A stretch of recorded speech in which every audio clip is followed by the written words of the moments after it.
नमस्कार सभी को। कृपया अगला पार्ट पाने के लिए चैनल को सब्सक्राइब करें। प्रार्थना की भूमिका के परिधि बिंदुओं पर हमने बात की है।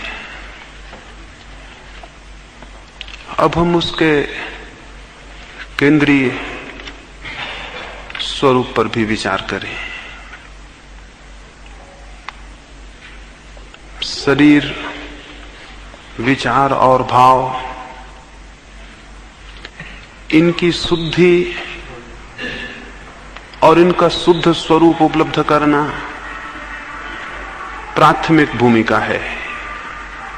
उतना भी हो तो जीवन में बहुत आनंद फलित होता है, उतना भी हो तो जीवन में बहुत दिव्यता आती है, उतना भी हो तो हम अलौकिक से संबंधित हो जाते हैं। लेकिन वो अलौकिक से संबंध है, अलौकिक में मिलन नहीं। वो अलौकिक से संबंधित होना है, लेकिन अलौकिक से एक हो जाना नहीं। वो परमात्मा को जानना है, लेकिन परमात्मा से सम्मिलित हो जाना नहीं।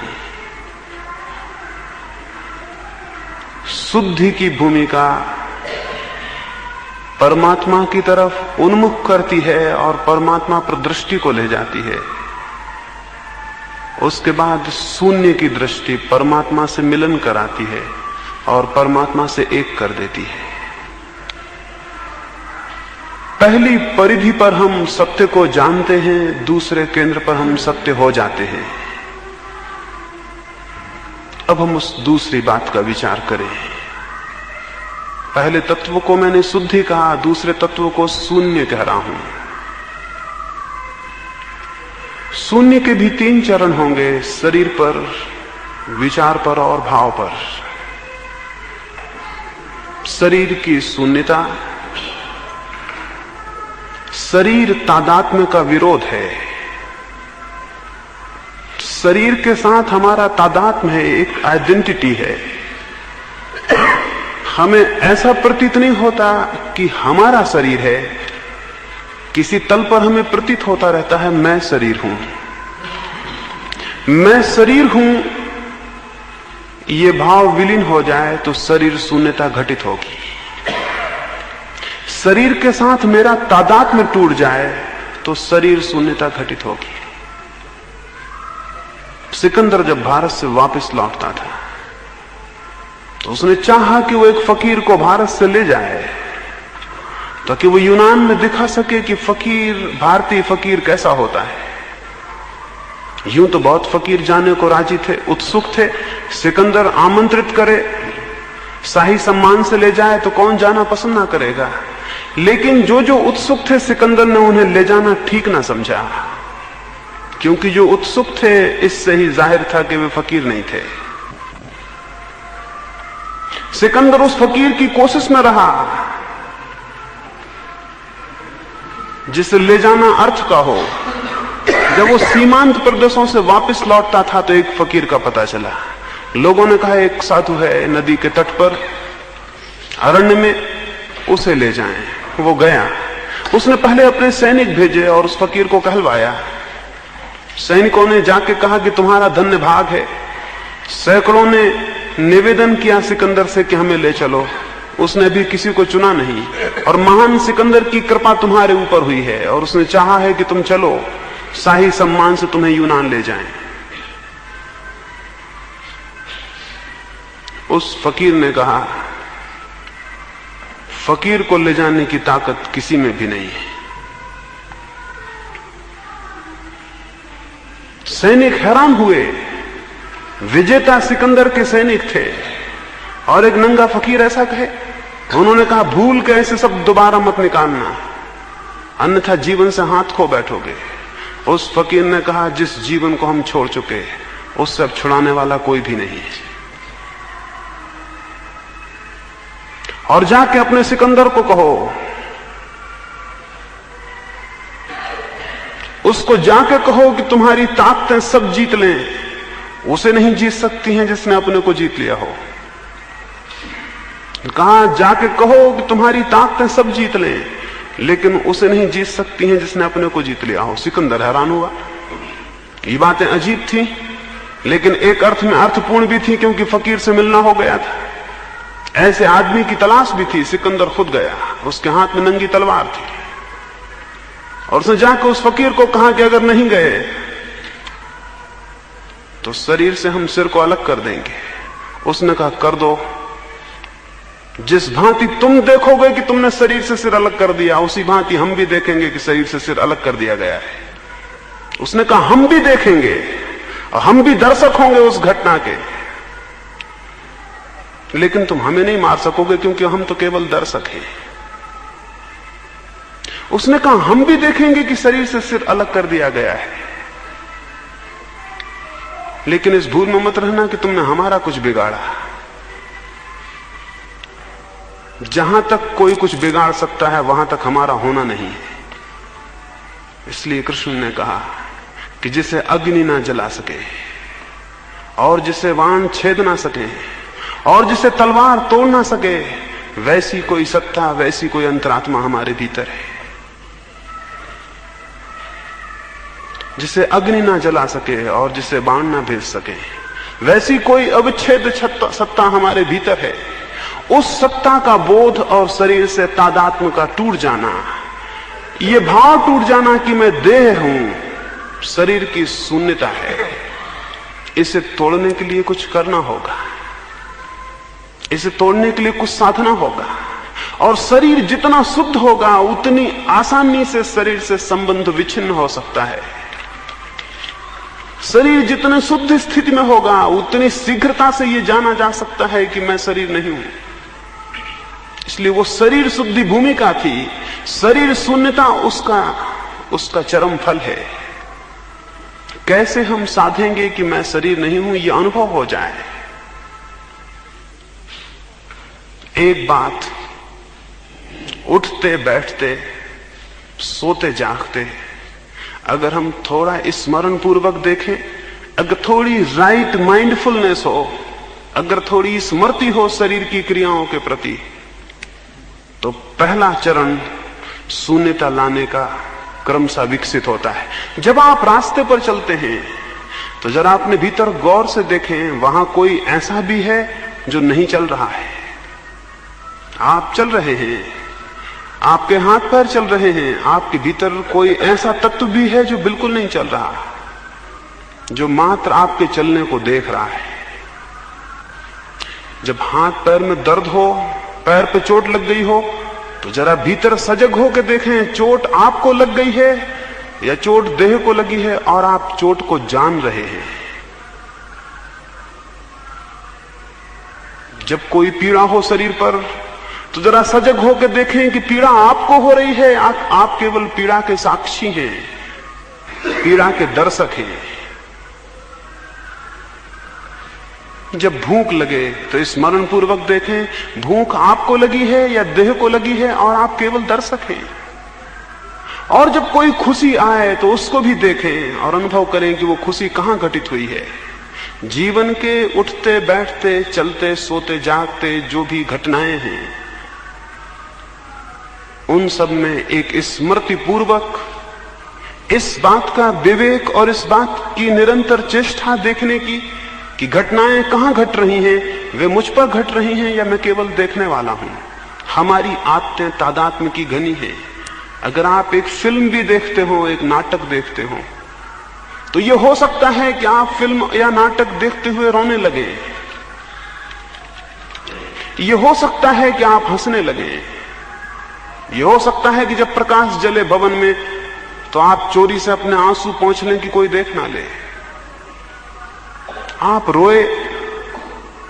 एक चित्र को देखकर आपने तादात्म्य किया, चित्र के किसी नायक से, किसी पात्र से आपने तादात्म्य कर लिया, उस पर पीड़ा घटी होगी, वो पीड़ा आप तक संक्रमित हो गई और आप रोने लगे।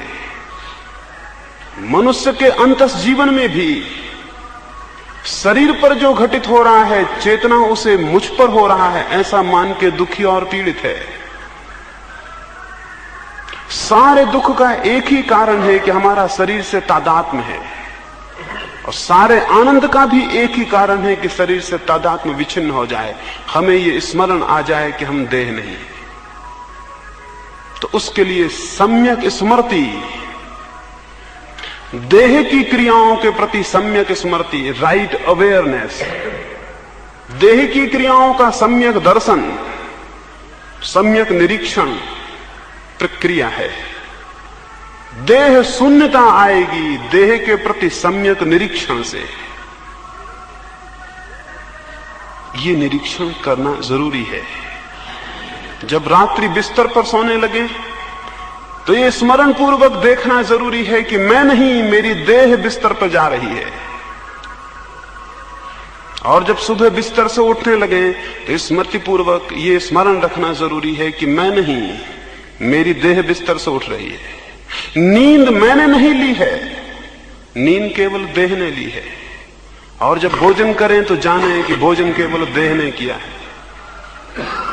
और जब वस्त्र पहने तो जाने कि वस्त्र केवल देह को ढकते हैं, मुझे नहीं। और जब कोई चोट करे तो स्मरण पूर्वक आप जान सकेंगे कि चोट देह पर की गई है, मुझे नहीं।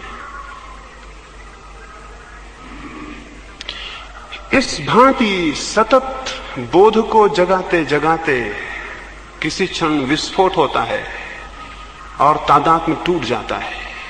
आप जानते हैं जब आप स्वप्न में होते हैं तो आपको अपनी देह की स्मृति नहीं रह जाती, और आप जानते हैं जब आप गहरी निद्रा में जाते हैं तो आपको अपनी देह का पता रह जाता है, क्या आपको अपना चेहरा याद रह जाता है। आप अपने भीतर जितने गहरे जाते हैं उतने ही अनुपात में देह भूलती चली जाती है। स्वप्न में देह का पता नहीं होता, और प्रगाढ़ निद्रा में, सुसुप्ति में देह का बिल्कुल ही पता नहीं होता है। जब वापस होश आना शुरू होता है, क्रमशः देह का तादात्म्य जागता है। किसी दिन सुबह जब नींद खुल जाए, एक क्षण अंदर देखना आप देह हैं, तो आपको धीरे धीरे दिखाई पड़ेगा स्पष्ट देह का तादात्म्य जग रहा है, पैदा हो रहा है। इस देह के तादात्म्य को तोड़ने के लिए एक प्रयोग है जो अगर महीने में 1-2 बार आप करते रहें तो देह के तादात्म्य के तोड़ने में सहयोग होगा। उस प्रयोग को थोड़ा सा समझ ले। जिस भांति हम रात्रि का ध्यान कर रहे हैं, उसी भांति सारे शरीर को शिथिल छोड़कर, प्रत्येक चक्र पर सुझाव देकर शरीर को शिथिल छोड़कर, अंधकार करके कमरे में ध्यान में प्रवेश करें। जब शरीर शिथिल हो जाए, जब श्वास शिथिल हो जाए और जब चित्त शांत हो जाए, तो एक भावना करें कि आप मर गए हैं,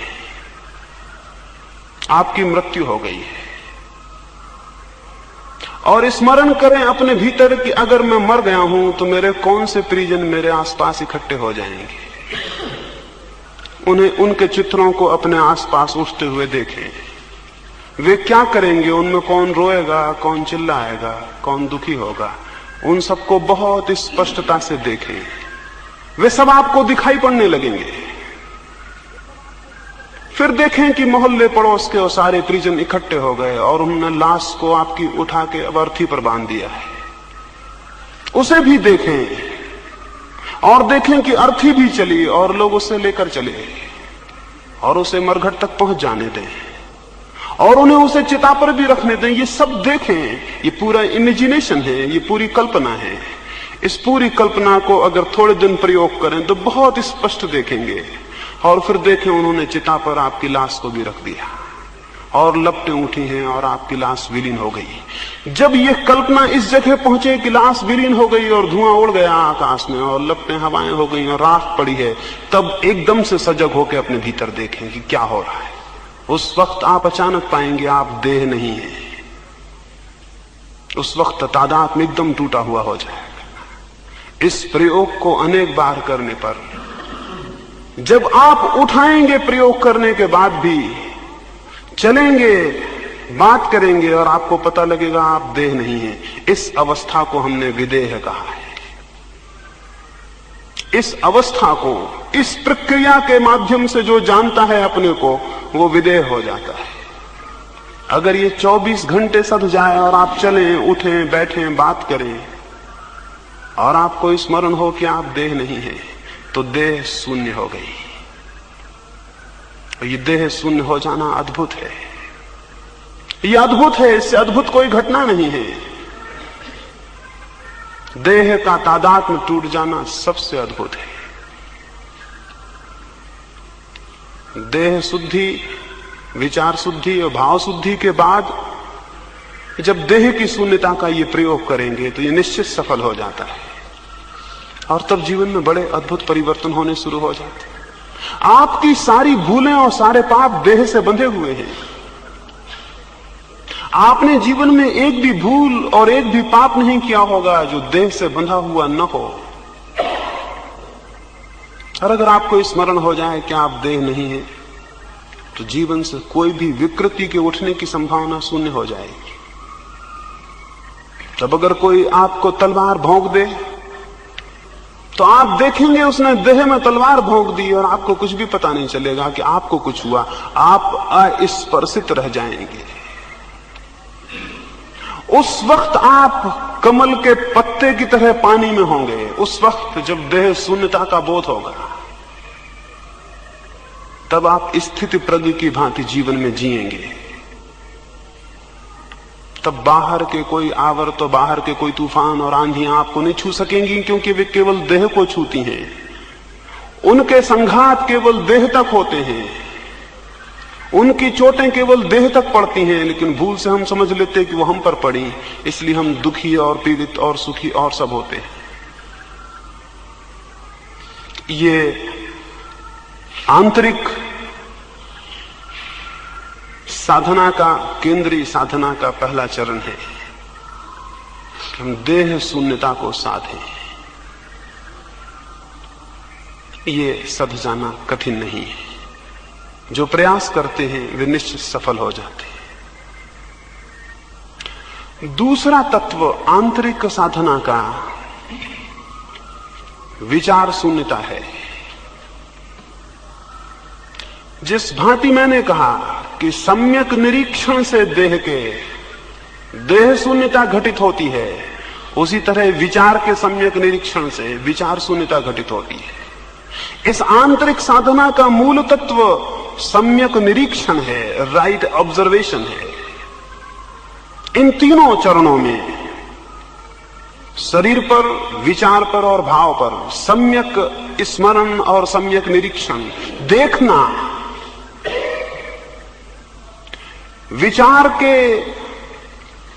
विचार की जो धाराएं हमारे चित्त पर दौड़ती हैं, कभी उनके मात्र निरीक्षक हो जाएं। जैसे कोई नदी के किनारे बैठा हो और नदी की भागती हुई धार को देखे, सिर्फ किनारे बैठा हो और देखे। या जैसे कोई जंगल में बैठा हो, पक्षियों की उड़ती हुई कतार को देखे, सिर्फ बैठा हो और देखे। या कोई वर्षा के आकाश को देखे और बादलों की दौड़ती हुई भागती पंक्तियों को देखे। वैसे ही अपने मन के आकाश में विचार के दौड़ते हुए मेघों को, विचार के उड़ते हुए पक्षियों को, विचार की बहती हुई नदी को चुपचाप तट पर खड़े होकर देखना है। जैसे हम किनारे पर बैठे हैं और विचार को देख रहे हैं। विचार को उन्मुक्त छोड़ दें, विचार को बहने दें और भागने दें और दौड़ने दें, और आप चुप बैठ के देखें। आप कुछ भी ना करें, कोई छेड़छाड़ ना करें, कोई रुकाव ना डालें, कोई दमन ना करें। कोई विचार आता हो तो रोके ना आता हो तो लाने की चेष्टा ना करें। आप मात्र निरीक्षक हों। उस मात्र निरीक्षण में दिखाई पड़ता है, अनुभव होता है, विचार अलग है और मैं अलग हूं। क्योंकि बोध होता है कि जो विचारों को देख रहा है वो विचारों से पृथक होगा, अलग होगा, भिन्न होगा। और जब ये बोध होता है तो अद्भुत शांति घनी होने लगती है, क्योंकि तब कोई चिंता आपकी नहीं है। आप चिंताओं के बीच में हो सकते हैं, चिंता आपकी नहीं है। आप समस्याओं के बीच में हो सकते हैं, समस्या आपकी नहीं है। आप विचारों से घिरे हो सकते हैं, विचार आप नहीं है। और अगर ये ख्याल आ जाए कि मैं विचार नहीं हूं, तो विचारों के प्राण टूटने शुरू हो जाते हैं, विचार निर्जीव होने लगते हैं। विचारों की शक्ति इसमें है कि हम ये समझें कि वो हमारे हैं। जब आप किसी से विवाद करने पर उतर जाते हैं तो आप कहते हैं मेरा विचार, कोई विचार आपका नहीं है, सब विचार अन्य हैं और भिन्न हैं, आपसे अलग हैं। उनका निरीक्षण एक कहानी कहूं समझ में आए। बुद्ध के पास ऐसा हुआ था, एक राजकुमार दीक्षित हुआ था। पहले दिन ही वो भिक्षा मांगने गया था। उसने जिस द्वार पर बुद्ध ने भेजा था भिक्षा मांगी, उसे भिक्षा मिली। उसने भोजन किया, भोजन करके वापस लौटा, लेकिन उसने बुद्ध को जाके कहा क्षमा करें, वहां मैं दोबारा नहीं जा सकूंगा। बुद्ध ने कहा क्या हुआ? उसने कहा कि यह हुआ कि जब मैं गया 2 मील का फासला था, रास्ते में मुझे वो भोजन स्मरण आए जो मुझे प्रीतिकर हैं, और जब मैं उस द्वार पर गया तो उस श्राविका ने वे ही भोजन बनाए थे। मैं हैरान हुआ, मैंने सोचा संयोग है। लेकिन फिर यह हुआ कि जब मैं भोजन करने बैठा तो मेरे मन में यह ख्याल आया कि रोज अपने घर था, भोजन के बाद 2 क्षण विश्राम करता था, आज कौन विश्राम करने को कहेगा। और जब मैं ये सोचता था तभी उस श्राविका ने कहा, बनते अगर भोजन के बाद 2 क्षण रुकेंगे और विश्राम करेंगे तो अनुग्रह होगा, तो कृपा होगी, तो मेरा घर पवित्र होगा। तो मैं हैरान हुआ था, फिर भी मैंने सोचा कि संयोग होगा कि मेरे मन में ख्याल आया और उसने भी कह दिया। फिर मैं लेटा और विश्राम करने को था कि मेरे मन में यह ख्याल उठा कि आज न अपनी कोई सैया है न कोई साया है, आज दूसरे का छप्पर और दूसरे की दरी पर, दूसरे की चटाई पर लेटा हूं। और तभी उस श्राविका ने पीछे से कहा, भिक्षु न सैया आपकी है न मेरी है, और न साया आपका है न मेरा है। और तब मैं घबरा गया। अब संयोग बार बार होने मुश्किल थे। मैंने उस श्राविका को कहा, क्या मेरे विचार तुम तक पहुंच जाते हैं? क्या मेरे भीतर चलने वाली विचारधाराएं तुम्हें परिचित हो जाती हैं? उस श्राविका ने कहा, ध्यान को निरंतर करते करते अपने विचार शून्य हो गए हैं और अब दूसरों के विचार भी दिखाई पड़ते हैं। तब मैं घबरा गया और मैं भागा हुआ आया हूं और मैं क्षमा चाहता हूं, कल मैं वहां नहीं जा सकूंगा। बुद्ध ने कहा क्यों? उसने कहा कि इसलिए कि कैसे कहूं, क्षमा कर दें और ना कहें वहां जाने को। लेकिन बुद्ध ने आग्रह किया और उस भिक्षु को बताना पड़ा। उस भिक्षु ने कहा, उस सुंदर युवती को देखकर मेरे मन में विकार भी उठे थे, वे भी पढ़ लिए गए होंगे, मैं किस मुंह से वहां जाऊं? कैसे मैं उस द्वार पर खड़ा होऊंगा? अब दोबारा मैं नहीं जा सकता हूं। बुद्ध ने कहा, वहीं जाना होगा, ये तुम्हारी साधना का हिस्सा है। इस भांति तुम्हें विचारों के प्रति जागरण पैदा होगा और विचारों के तुम निरीक्षक बन सकोगे। मजबूरी थी, उसे दूसरे दिन फिर जाना पड़ा। लेकिन दूसरे दिन वही आदमी नहीं जा रहा था। पहले दिन वो सोया हुआ गया था रास्ते पर, पता भी न था कि मन में कौन से विचार चल रहे थे। दूसरे दिन वो सजग गया, क्योंकि अब डर था। वो होश पूर्वक गया और जब उसके द्वार पर गया तो क्षण भर ठहर गया। सीढ़ियां चढ़ने के पहले अपने को उसने सचेत कर लिया। उसने भीतर आंख गड़ा ली। बुद्ध ने कहा था, भीतर देखना और कुछ मत करना। इतना ही स्मरण रहे कि अनदेखा कोई विचार ना हो, अनदेखा कोई विचार ना हो, बिना देखे हुए कोई विचार निकल ना जाए, इतना ही स्मरण रखना बस। वो सीढ़ियां चढ़ा अपने भीतर देखता हुआ। उसे अपनी सांस भी दिखाई पड़ने लगी, उसे अपने हाथ पैर का हलन चलन भी दिखाई पड़ने लगा। उसने भोजन किया, एक कौर भी उठाया तो उसे दिखाई पड़ा जैसे कोई और भोजन कर रहा था और वो देखता था।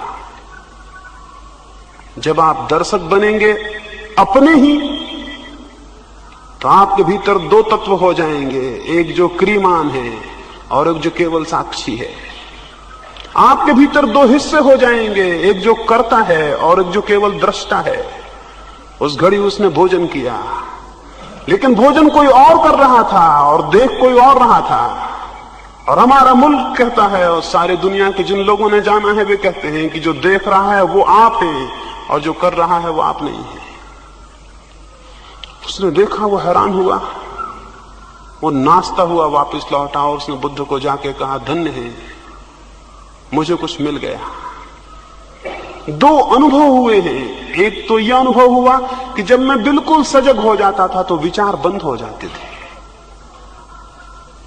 उसका एक अनुभव तो यह हुआ कि जब मैं बिल्कुल सजग होकर देखता था भीतर तो विचार बंद हो जाते थे। दूसरा अनुभव यह हुआ कि जब विचार बंद हो जाते थे तब मैंने देखा कर्ता अलग है और दृष्टा अलग है।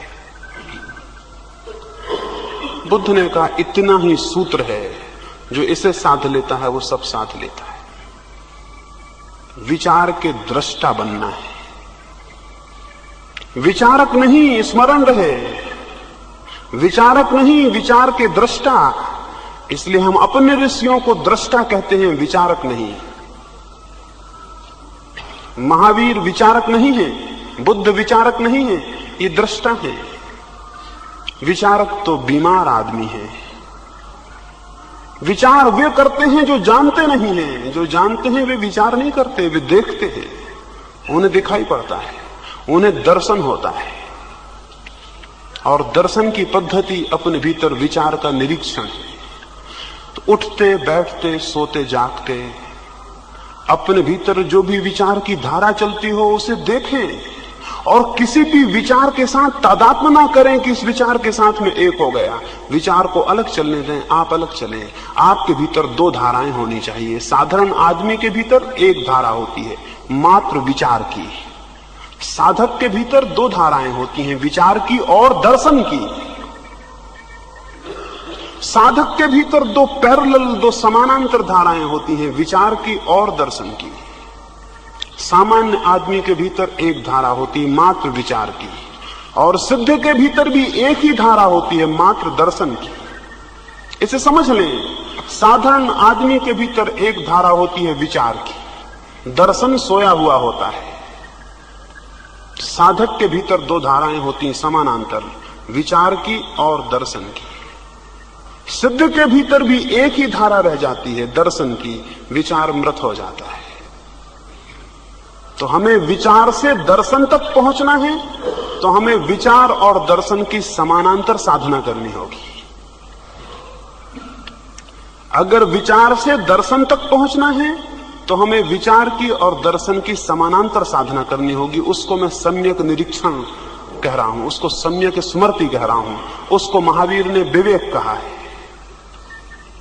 विचार और विवेक, जो विचार को भी देखता है वो विवेक है। विचारक मिल जाने तो बहुत आसान है, जिनका विवेक जागृत हो वैसे लोग बहुत कठिन हैं। विवेक को जगाएं। कैसे जगाएंगे वो मैंने कहा, स्मरण पूर्वक विचार को देखने से। शरीर की क्रियाओं को देखेंगे, शरीर शून्य हो जाएगा। और विचार की दौड़ को देखेंगे, विचार की प्रक्रिया को, थॉट प्रोसेस को देखेंगे तो विचार शून्य हो जाएगा। और अगर भाव का अंतर निरीक्षण करेंगे तो भाव शून्य हो जाएगा। अभी मैंने कहा कि घृणा की जगह प्रेम को आने दें और द्वेष की जगह मैत्री को आने दें भाव शुद्धि में। अब मैं कहूंगा इस सत्य को भी जाने कि जो प्रेम कर रहा है, जो घृणा कर रहा है, उसके भी पीछे एक तत्व है जो केवल जान रहा है, जो न घृणा करता है और न प्रेम करता है। वो केवल साक्षी है। उसने देखा था कि कभी घृणा की गई, अब वो देख रहा है कि प्रेम किया जा रहा है, लेकिन वो केवल साक्षी है, वो केवल देखता है। जब मैं किसी को घृणा करता हूं तो क्या मेरे भीतर किसी बिंदु को यह पता नहीं चलता कि मैं घृणा कर रहा हूं? और जब मैं किसी को प्रेम करता हूं तो क्या मेरे भीतर किसी को यह पता नहीं चलता कि मैं प्रेम कर रहा हूं? जिसको पता चलता है वो प्रेम से पीछे है, घृणा से पीछे है। वही हमारी आत्मा है जो शरीर के और विचार के और भाव के सबके पीछे है। इसलिए पुराने ग्रंथों से कहते नेति नेति, न वो देह है, न वो विचार है, न वो भाव है, वो कुछ भी नहीं है। जहां कुछ भी नहीं शेष रह जाता वहीं केवल वो दर्शक, वो दृष्टा, वो साक्षी चेतन हमारी आत्मा है। तो भाव की धारा के प्रति भी दृष्टा बोध रखना है। आखिर में उसको बचा लेना है जो केवल दर्शन है, जो शुद्ध दर्शन मात्र है, उसे बचा लेना है। वही शुद्ध दर्शन प्रज्ञा है। उसी शुद्ध दर्शन को हमने ज्ञान कहा है, उसी शुद्ध दर्शन को हम आत्मा कहते हैं। योग का और धर्मों का चरम लक्ष्य वही है। अंतरंग साधना में मूल तत्व है सम्यक निरीक्षण, देह की क्रियाओं का, विचार की प्रक्रियाओं का, भाव की अंतरंग धाराओं का। इन तीनों परतों को जो पार करके साक्षी को पकड़ लेता है, उसे किनारा मिल गया। उसे किनारा क्या, उसे लक्ष्य मिल गया। और जो इन तीन में से किसी से बंधा रहता है, वो किनारे से बंधा हुआ है, उसे अभी लक्ष्य नहीं मिला। एक कहानी मैंने पढ़ी थी, सुनी थी। एक रात, पूर्णिमा की रात थी जैसे आज है, और चांद पूरा था और बहुत सुंदर रात थी। और कुछ मित्रों को हुआ कि वो नौका विहार को निकले। वे आधी रात गए, नौका विहार को गए और आनंद मनाने गए थे। तो उन्होंने नाव में प्रवेश के पहले खूब शराब पी। फिर वे नाव में बैठे, फिर उन्होंने पतवारें उठाई और नाव को उन्होंने चलाना शुरू किया। फिर उन्होंने बहुत नाव को चलाया। फिर सुबह का वक्त आने लगा और ठंडी हवाएं आ गई और उनका नशा उखड़ा। और उन्होंने सोचा हम कितने चले आए होंगे, रात भर नाव चलाई है। और उन्होंने गौर से देखा, वे उसी तट के किनारे खड़े थे जहां वे रात आए थे। और तब उन्होंने जाना कि वे भूल गए थे। पतवार तो उन्होंने बहुत चलाई थी, लेकिन नाव को नदी के किनारे से छोड़ना भूल गए थे। और जिसने अपनी नाव नदी के किनारे से नहीं छोड़ ली है, वो अनंत परमात्मा के सागर में कितना ही तड़पे, कितना ही चिल्लाए, उसकी कोई गति नहीं होगी। आपकी चेतना की नाव कहां बंधी है? देह से बंधी है, विचार से बंधी है, भाव से बंधी है। आपकी चेतना की नाव देह से बंधी है, विचार से बंधी है, भाव से बंधी है। ये आपका किनारा है। और नशे में आप कितनी ही पतवार चलाते रहे, एक जन्म अनंत जन्म, और अनंत जन्मों के बाद भी जब ठंडी हवाएं लगेंगी किसी सत विचार की, किसी सत दर्शन की, किसी प्रकाश किरण का जब धक्का लगेगा और आप जाग कर देखेंगे, तो पाएंगे अनंत जन्मों की पतवार चलाना व्यर्थ चला गया। हम उसी किनारे खड़े हैं, हम वहीं बंधे हैं जहां हमने शुरू किया था। और तब एक बात दिखाई पड़ेगी, नाव को खोलना भूल गए थे। नाव को खोलना सीखना जरूरी है। पतवार चलाना बहुत आसान, नाव को खोल लेना बहुत कठिन। साधारणतः नाव को खोल लेना बहुत आसान होता है, पतवार चलाना थोड़ा कठिन होता है।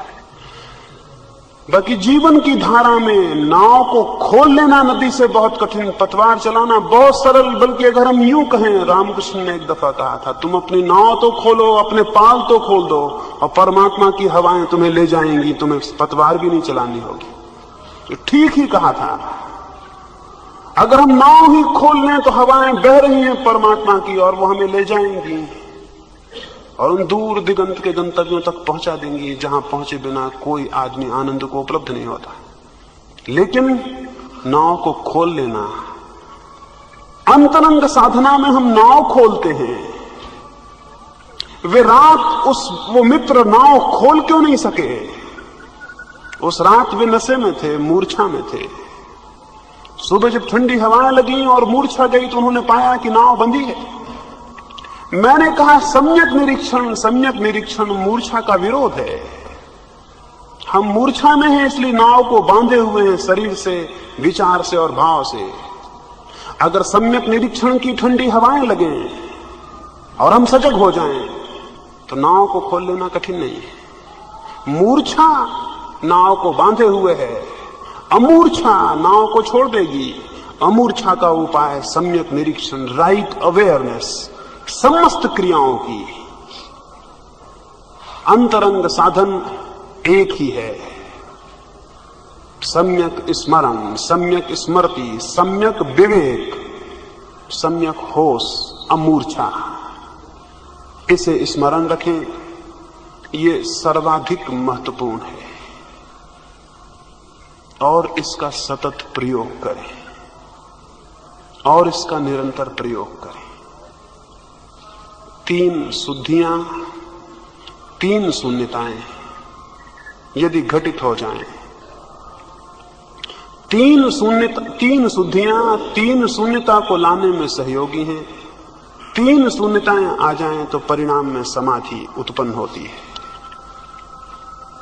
समाधि द्वार है सत्य का, स्वयं का, परमात्मा का।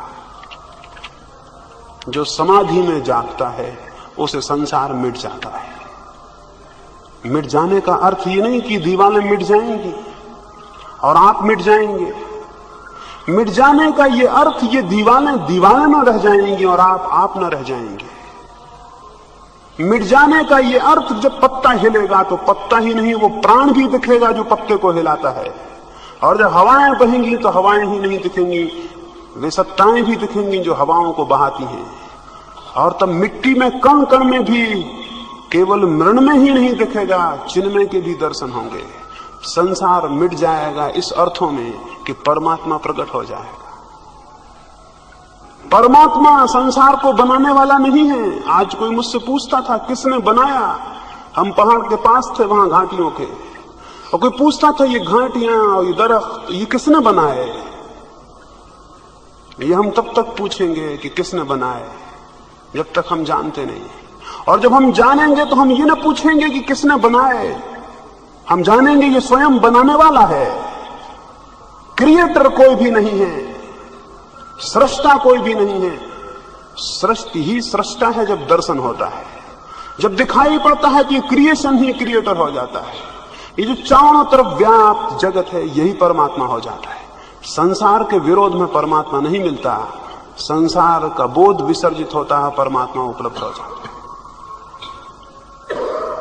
तो उस समाधि की अवस्था में सत्य का बोध होगा, आवृत सत्य का जो ढका है। और ढका किससे है? किसी और से नहीं, हमारी ही मूर्छा से ढका है। सत्य पर पर्दे नहीं है, हमारी आंख पे पर्दे हैं। इसलिए जो अपनी आंख के पर्दों को गिरा देगा वो सत्य को जान लेता है। और आंख के पर्दे कैसे गिराए जाएं उसकी मैंने चर्चा की है। 3 शुद्धियां और 3 शून्यताएं आंख के पर्दों को गिरा देंगी। जब आंख बिना पर्दे की होती है उसको हम समाधि कहते हैं। वो शुद्ध दृष्टि जो बिना पर्दे की होती है उसको हम समाधि कहते हैं। समाधि चरम लक्ष्य है धर्मों का, समस्त धर्मों का, समस्त योगों का। ये हमने विचार किया, इस पर चिंतन करेंगे, इस पर मनन करेंगे, इस पर निधिध्यासन करेंगे, इसे सोचेंगे, इसे विचारेंगे, इसे प्राणों में उतारेंगे। जो माली की तरह बीज को बोएगा वो फिर एक दिन खुश होकर देखेगा उसमें फूल खिल गए हैं। और जो श्रम करेगा और खदानों को तोड़ेगा वो एक दिन पाएगा हीरे जवाहरात उपलब्ध हो गए। और जो पानी में डूबेगा और गहराइयों तक जाएगा वो एक दिन पाएगा कि वो मोतियों को ले आया है। जिनकी भी आकांक्षा हो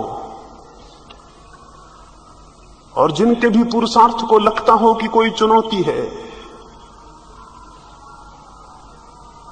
उनके प्राण कंपित होंगे, आंदोलित होंगे और वे अग्रसर होंगे। किसी पहाड़ पर चढ़ना उतनी बड़ी चुनौती नहीं है, स्वयं को जान लेना सबसे बड़ी चुनौती है। और जो ठीक अर्थों में पुरुष हैं, जो ठीक अर्थों में जिनके भीतर कोई भी शक्ति और ऊर्जा है, उनका ये अपमान है कि बिना स्वयं को जाने वे समाप्त हो जाएं।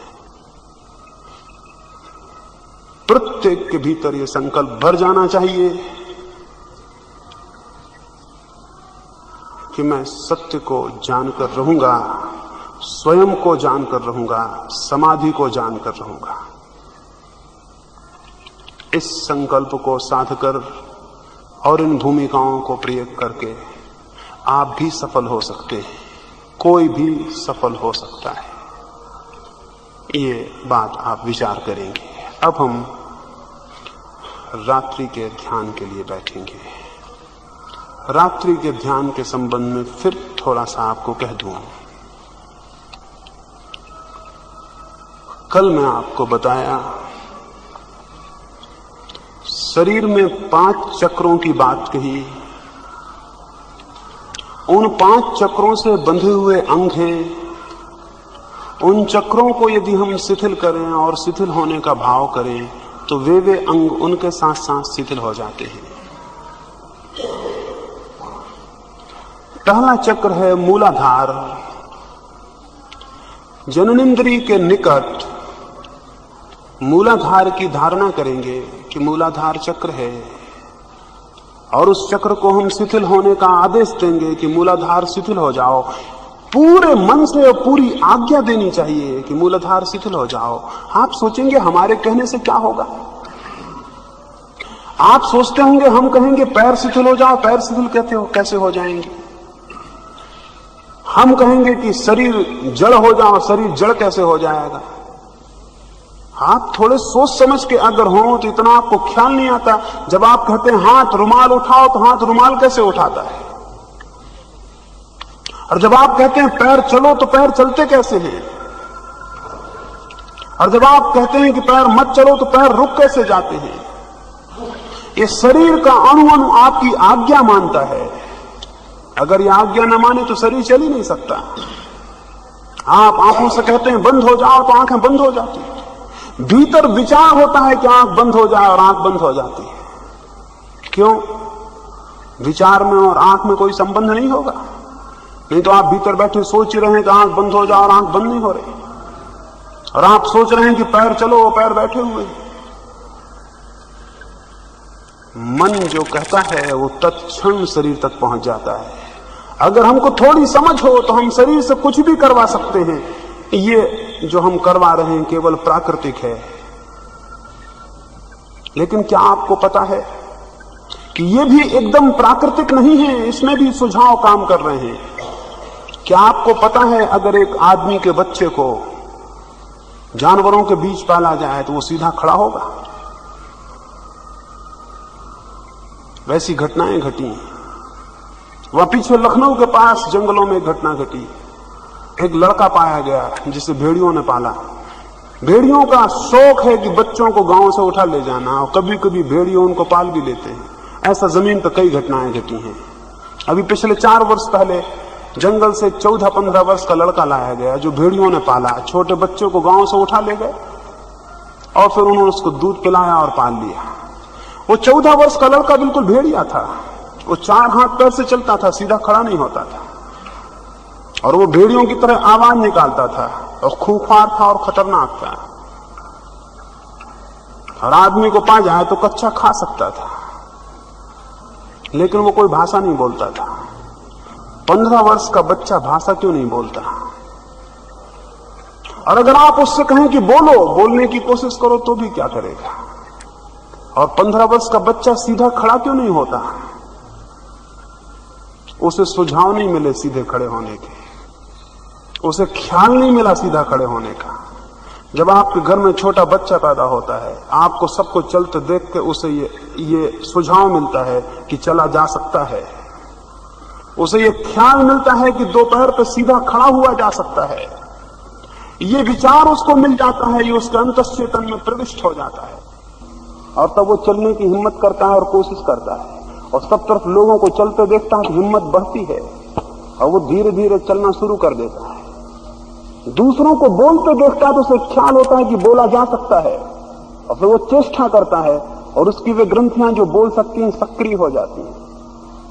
हमारे भीतर बहुत सी ग्रंथियां हैं जो सक्रिय नहीं हैं। अभी मनुष्य का पूरा विकास नहीं हुआ है। स्मरण रखें, जो शरीर के विज्ञान को जानते हैं वो ये कहते हैं कि मनुष्य के मस्तिष्क का बहुत छोटा सा हिस्सा सक्रिय है, शेष हिस्सा बिल्कुल इनएक्टिव पड़ा हुआ है, उसका कोई क्रिया नहीं है। और वैज्ञानिक असमर्थ हैं ये जानने में कि वो शेष हिस्सा किस काम के लिए है, उसका कोई काम ही नहीं है। अभी आपकी खोपड़ी का बहुत सा हिस्सा बिल्कुल बंद पड़ा हुआ है। योग का कहना है कि वो सारा हिस्सा सक्रिय हो सकता है। और नीचे उतरे आदमी से तो जानवर का और भी थोड़ा हिस्सा सक्रिय है, उसका और ज्यादा हिस्सा निष्क्रिय है, और नीचे उतरे तो जितने नीचे उतरते हैं उतने ही जानवर जितने नीचे तबके के हैं उनके मस्तिष्क का उतना ही हिस्सा निष्क्रिय पड़ा हुआ है।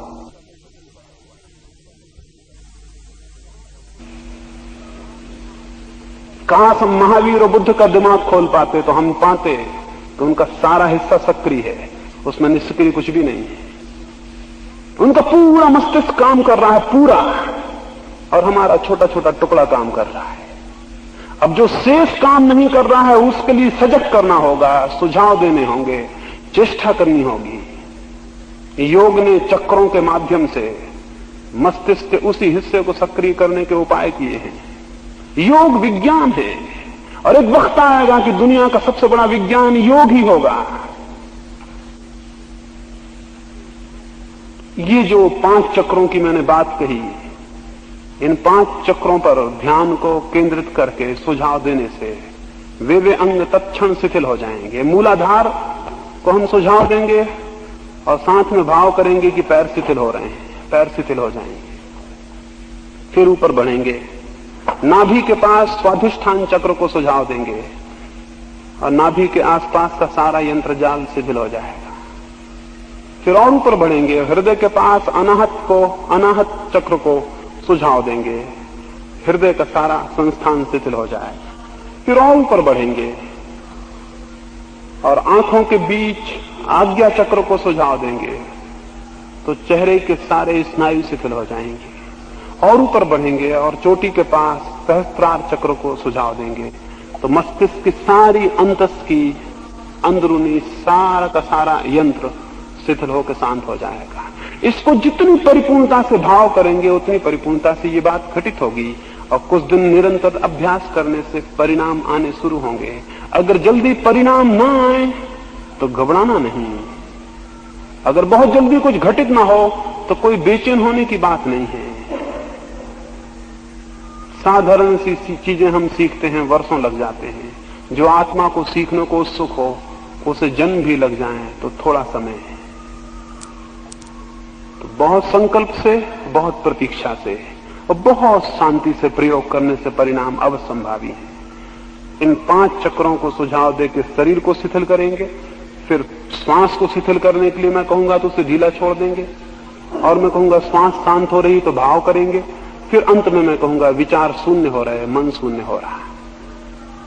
ये तो प्रयोग होगा ध्यान का। इस ध्यान के पहले 2 मिनट भाव करेंगे और 2 मिनट भाव करने के पहले संकल्प करेंगे 5 बार। अब हम रात्रि के ध्यान के लिए बैठेंगे। इस ध्यान में सबको सो जाना है, लेट जाना है, लेट के ही उसे करना है, इसलिए अपना स्थान बना लें, बैठ के संकल्प करेंगे, भाव करेंगे और फिर लेटेंगे।